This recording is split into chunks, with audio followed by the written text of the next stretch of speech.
So many of the other people in the audience are going to speak more articulately about this issue than I am. And so, I just want to start with my bit of time to say that I know what it's like to stand behind a table like this and to grapple with trying to make a decision, a complicated decision.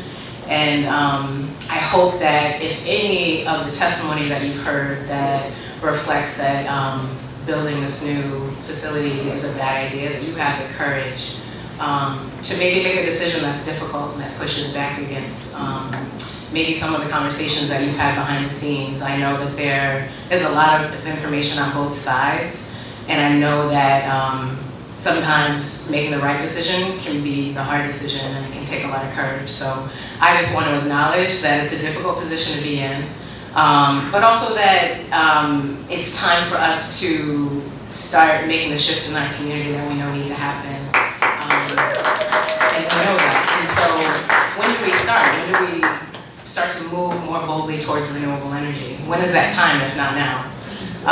So I really want to encourage you to hear the community. I think there's a history in our city and our state of not truly hearing folks who are on the front lines of these environmental issues and just making decisions based on other things. And I hope the voices of the folks whose children are experiencing the effects of asthma and just many of the other things that have been raised time and time again, I hope that you're hearing these stories and that these stories directly impact the decision that you're about to make. Because we'll all have to live with the results, and our children will have to live with the results. And it's our responsibility to decide where the line is. And I think we've come to that line, we've passed that line, and it's time for us to do something different. So I have a document here about, so one of the tasks that you have as a committee is to think about the risks of storm damage to property and coastal resources. And so when proposals come to you from folks like National Grid, noting the potential adverse impacts on shoreline erosion and flood hazards are grounds for substantive objection. And so, this project in particular, the No LNG project, requires building new natural gas equipment in a storm vulnerable area, the filling of over 10,000 cubic yards within the 100-year floodplain, raising placement of riprap, installing a rivetman wall, and raising the site, all of which will take place within the floodplain. Combined with rising seas and the projected increasing frequency of such floods will make this a more hazardous site than it is at present. I think that issues like this have come up time and time again, and this project presents risks to this area.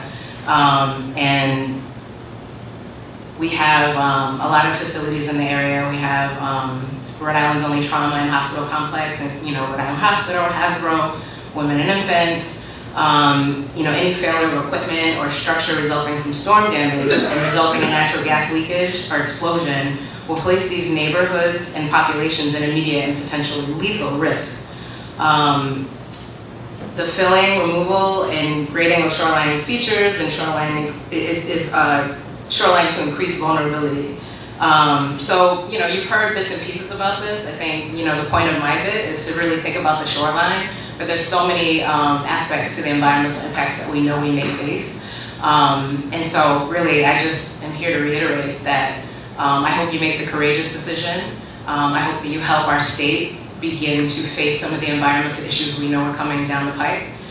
The evidence is clearly in front of us. We need to start to make smart decisions, and every penny that we spend in the state really needs to be about turning the corner and helping to make our environment